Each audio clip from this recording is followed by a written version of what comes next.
So I'm Dr. William McNally. I'm a professor of finance up at Wilfrid Laurier University, and like many of you, I'm a founding member of the People's Party. My own writing's up in Waterloo.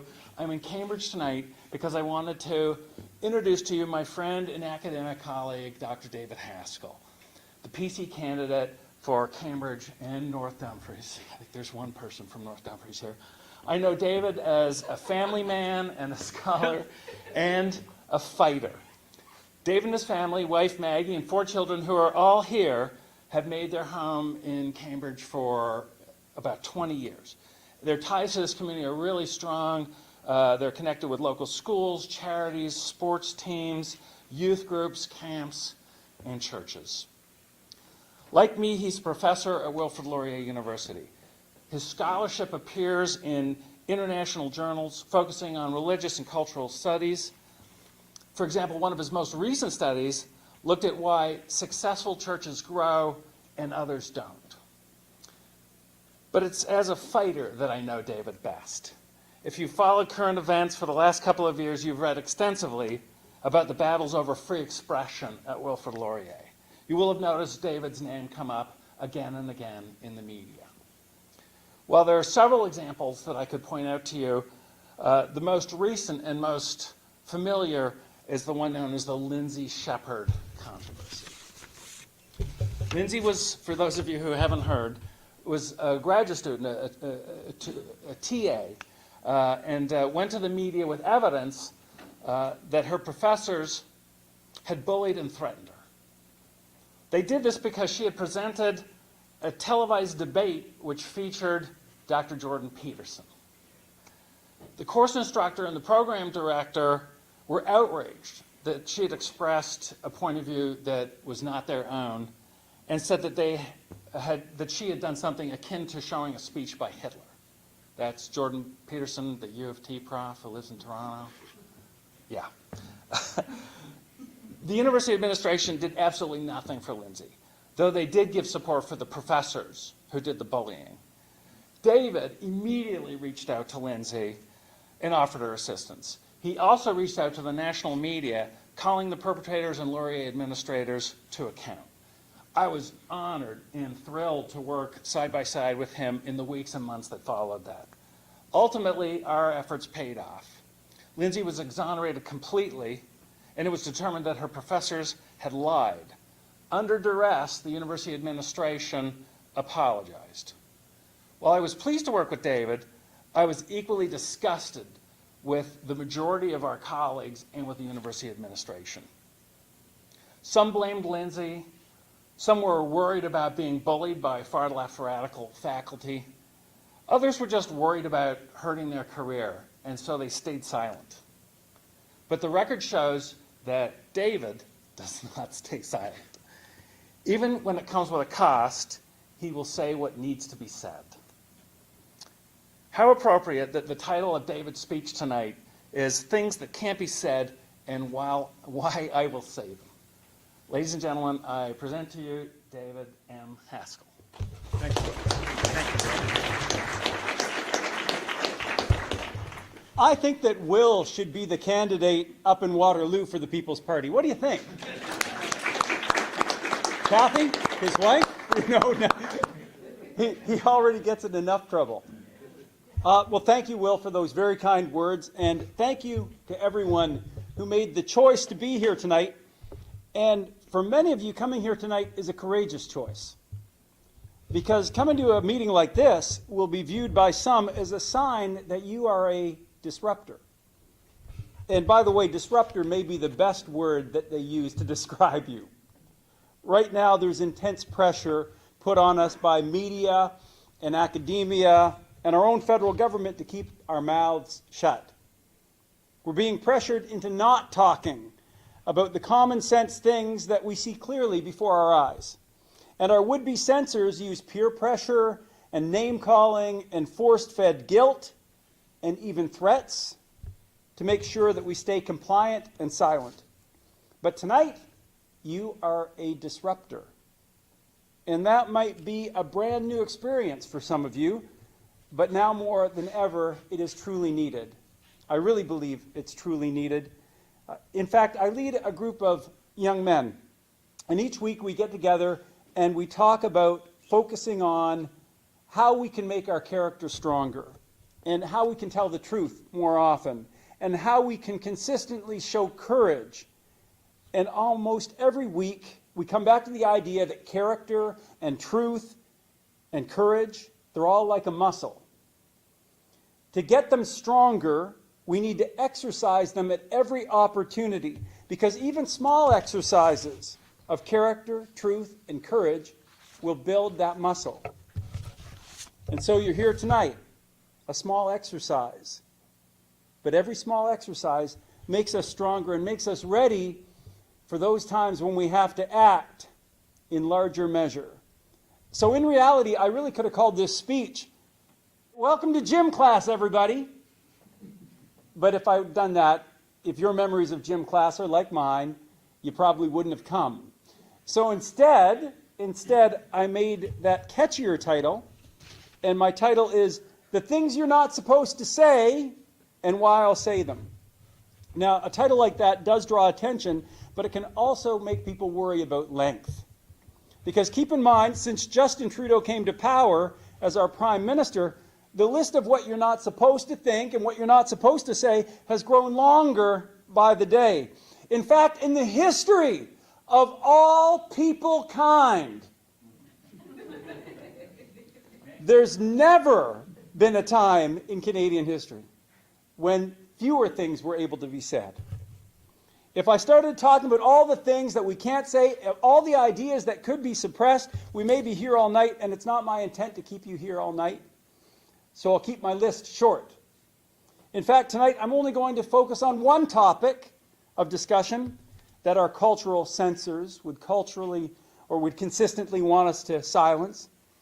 But it was hard to narrow it down because there's so much you're not supposed to say today. For instance, I could have talked about the forbidden topic of personal responsibility. Personal responsibility, as you may know, is one of the core principles of the People's Party. But we're no longer supposed to talk about personal responsibility. We're not supposed to point out that in the vast majority of cases, it's the personal choices that someone makes that will stifle them economically or land them in jail. We're not allowed to say, it's not the fault of the system, it's the fault of your character. Say that, and those on the left will come after you with torches and pitchforks. What else is out? Fairness is out. Not with the People's Party. Fairness is one of the core principles of the People's Party. But in the rest of Canada, we're forbidden to talk about true fairness. You see, true fairness says that anybody should be eligible to get a job or to advance in a job simply because of their merit and their competency. True fairness does not give extra benefits and opportunities to someone just because they happen to have the government-approved external characteristics. But we're not allowed to say that anymore. Truly, there are a lot of no-go zones when it comes to topics of discussion. But tonight I'm going to dive into just one, and that forbidden topic is this. In Canada, you're no longer free to say immigration can have negative consequences. According to the Liberals, the NDP, and even Andrew Scheer's Conservatives, the only permissible comment that we can make about immigration has to be glowing praise. And there are things to praise. We know, you and I, we know newcomers to Canada who have fully embraced our country's values, and they are examples of industriousness and ethics and compassion, and they are amazing Canadians. But there's still a lot wrong with our immigration system. And in this climate of forced censorship, it's getting worse. And if you dare to question elements of our current system, if you dare to question the illegal crossings, the increasing numbers, or how immigrants are vetted, and our country's elites will call you racist or bigoted. It doesn't matter that you don't hold any malice and that their label is a slanderous lie. They don't care about the facts. In my case, they won't care that I always will treat every person equally. They won't care that I've always taught my children that your sex doesn't matter, your skin color doesn't matter, your ethnicity doesn't matter a bit, Because for those people who would censor us, your intent doesn't matter. What's in your heart doesn't matter. Because for them, if you question anything about the immigration system, these politicians will call you a racist or some other epithet. Okay, hold on. To be fair, Andrew Scheer probably would not call you a racist. Andrew Scheer, the Conservative Party leader, would probably just tell you what he tells his other Conservative Party MPs. He would say, shh, keep your mouth shut. As his record shows, Scheer hates to take public stands on most issues. Of course, in private, Scheer's different. When no one's looking, if it will get him votes or public funds, Scheer is willing to pander to anybody. And while Andrew Scheer wants to avoid issues and keep things hush-hush, we've got other federal leaders doing their name-calling in public anytime you bring up immigration. The examples are many. The most recent came just last week from NDP leader Jagmeet Singh. It was during a candidates meeting, again in Burnaby South in BC. He was hoping to shut the debate down. So Singh said that he found it disgusting that the People's Party candidate, Laura Lynn Thompson, raised concerns about safety and security when discussing refugees. Now, her comments didn't come just out of the blue. They related to the case of a Syrian refugee who a couple of months ago murdered a local BC girl. Laura Lynn was reflecting on that issue, and she wondered if better vetting measures couldn't be in place when it comes to refugees. Of course, most people would have been disgusted by the murder. Jagmeet Singh was disgusted that Laura Lynn was willing to speak about it and try and look for solutions. But if you want the prime example of censorship on immigration issues, go to the Prime Minister. In August, when Justin Trudeau was at an event in Quebec, a woman demanded to know when Quebec would be reimbursed for the cost of illegal immigrants who've entered through unguarded portions of the border. We don't need to speculate on the character of that woman. That's irrelevant, because we can see from the facts alone that that's a legitimate question. By way of background, let's recall that in January 2017, Justin Trudeau made his famously idiotic and irresponsible Twitter post. In that social media message, he said that Canada would welcome every immigrant. And people around the world took him at his word. Illegal immigration to Canada has now skyrocketed to its highest levels ever.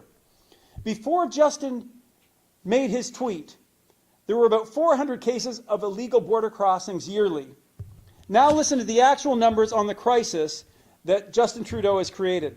Between 2017 and 2018, almost 35,000 illegal immigrants entered our country, and it's led to a processing backlog of almost 65,000. And that backlog means that migrants who tried to follow the rules, who respected our laws, are now having their immigration hearings delayed. And each illegal border crosser cost Canadian taxpayers $14,000 in federal funds.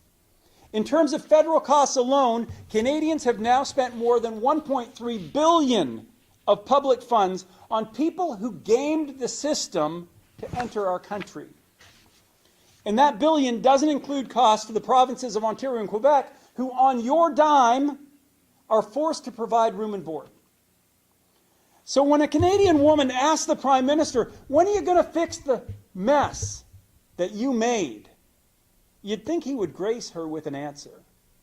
But no, Justin Trudeau went on the attack, and here's his quote: "Madam, this intolerance toward immigrants has no place in Canada, and you have no place in Canada." He then proceeded to call her a racist, and she was removed by security guards. The topic of my speech is things you're not supposed to say. If you're being taken away by security guards, it's a fairly clear sign that discussions about immigration are now off limits. But they can't be off limits. Not if we care about the economic and social well-being of our country. So I'm having a conversation about immigration tonight with you. I'm talking about the things that I'm not supposed to talk about, and I can do that with complete alignment with the policies of the People's Party of Canada. Of all the federal parties, the immigration policy of the People's Party is the only one that's willing to say our economic needs need to be balanced against our need for security and our need to be a unified population that shares the same core values. And to ensure the economic and the security and unity needs, to ensure that they are met, we've got a clear plan. To help the economy, we'll make changes so that businesses unable to find Canadian workers with specialized skills, they can more easily hire immigrants who can supply the manpower they need. To ensure security, the PPC will increase resources for CSIS and the RCMP and Canadian immigration to do background checks on all classes of immigrants. And if deemed necessary, we'll also have funding for more face-to-face interviews. We're also going to stop reliance on the United Nations for our refugee selection. Instead, the PPC is going to get groups of Canadians already working in foreign areas to seek out those who would most successfully integrate into Canada. Believe it or not, looking for refugees who could most successfully integrate into Canada, or asking immigrants, tell us more about yourself, that's now deemed bigoted by those on the political left. And they're slamming the PPC for our policies. Because in their eyes, it's a sign of intolerance to other cultures to suggest that some traits and attitudes might fit better with life and society in Canada. Of course, there's no logic to their thinking, and it defies statistical reality. We know for certain that some values held by some groups are at odds with our own. I'll give you a quick example. One of the leading research institutes is the Pew Research Center. They're based out of Washington, D.C. In 2017, Pew published the results of the largest survey ever on the personal values of people living outside the West. So from that survey, we know that a third or more of the population of Afghanistan, Egypt, and Palestinian territory say suicide attacks in defense of Islam are justified. In Afghanistan, Pakistan, and Egypt, between 80 and 90% say women should not have the same rights as men. In those same countries, the majority say Sharia, religious law, should be the law of the land, and a majority also say that they prefer an authoritarian style of government to a democracy. Now, I'm not trying to pick on those particular countries. With the Pew survey data, I could have picked any number of countries that would show troubling attitudes. And make no mistake, I believe that there are people in every country who are good people, who don't hold troubling views, and they would make fine Canadians. But only a fool would choose to ignore what the statistics can tell us and can teach us. We've got to stop this willful blindness. We've got to stop sticking our head in the politically correct sand.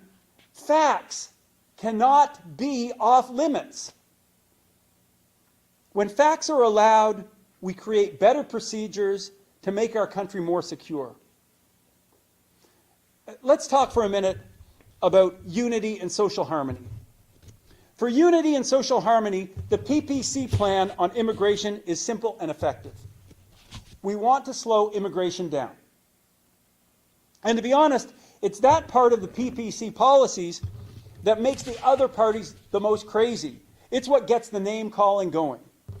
And here's the irony. It makes them yell the loudest because they know it's where we have our strongest evidence. They would prefer if they could just get us to shut up, because when more Canadians hear the facts, the more they embrace the policies of the People's Party. If you're like most Canadians, you don't even know what our yearly immigration rate is. But don't feel badly. Your ignorance is actually government-sponsored. In April 2018, the Canadian press published leaked government memos. In them, bureaucrats advised the Liberals to suppress the facts around immigration numbers.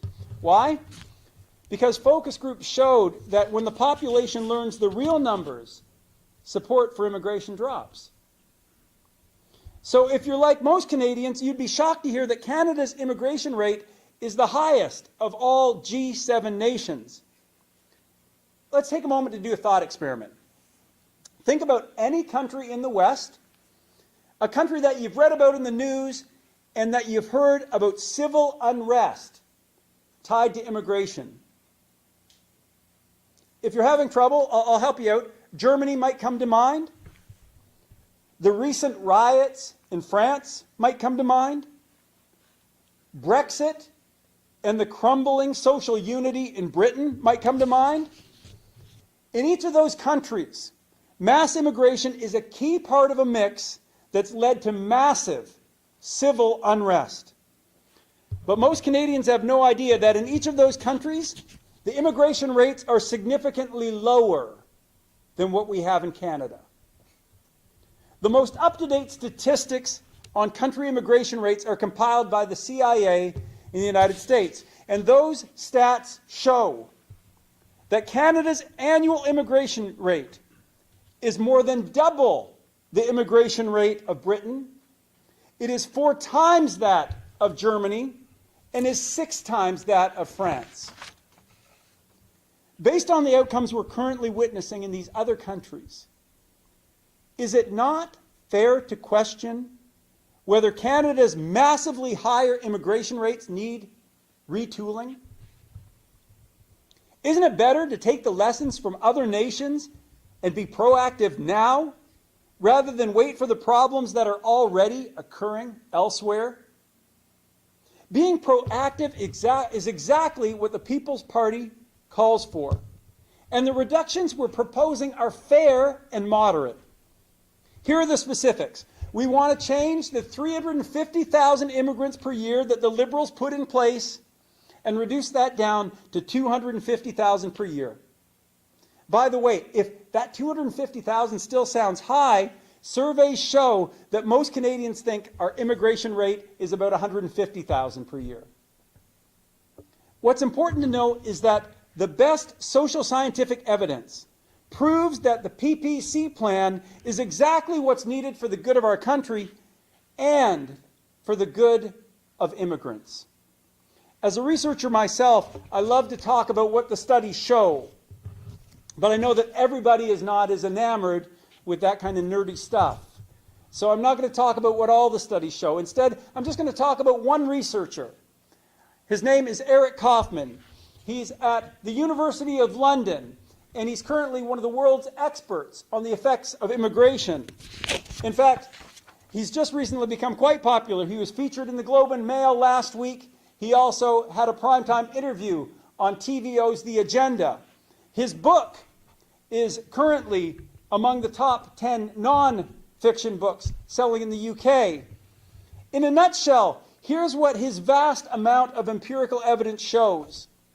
It shows that lower levels of immigration are best for preventing civil unrest and ensuring stability of society. When immigration levels are kept lower, longtime citizens are able to adjust to demographic change and they become more welcoming. And more importantly, low immigration levels allow newcomers the time they need to integrate into their new culture and dispense to lower population areas. Now, on the other hand, Dr. Kaufman finds that high levels of immigration, and Canada has way above most, those high levels are directly correlated to increases in social tension, and when left unchecked, as we've seen in other countries, radicalization and hostility. To be low immigration is actually to be pro-immigrant, because lower immigration benefits immigrants to our country. For their long-term well-being and acceptance, lower is better. I want harmony in our Canadian society, and I want newcomers to thrive and to feel welcome. So I'm mindful of what numbers we need to accomplish that goal. And I'm also mindful of the time. And you've been sitting for a long time. And I'm drawing to a close. I started this talk by observing that even by being here tonight, listening to what I have to say, you are partaking in a small act of courage. So I'll conclude this talk by encouraging you to be brave when you leave this place. There are so many things that are now forbidden to discuss.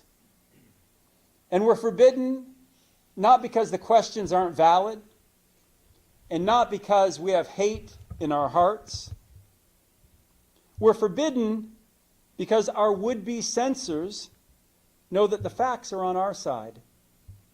And if they let us debate, we'll win. So don't let them shut you up. You don't have to be disagreeable. In fact, I'm not asking you to be disagreeable. But you do have to start disagreeing. You have to start disagreeing if we're going to win our country back. Start using your courage, even in the smallest opportunities, and that muscle will grow. That courage muscle will grow. I guess I really did mean it when I said, welcome to gym class, everyone. Thank you.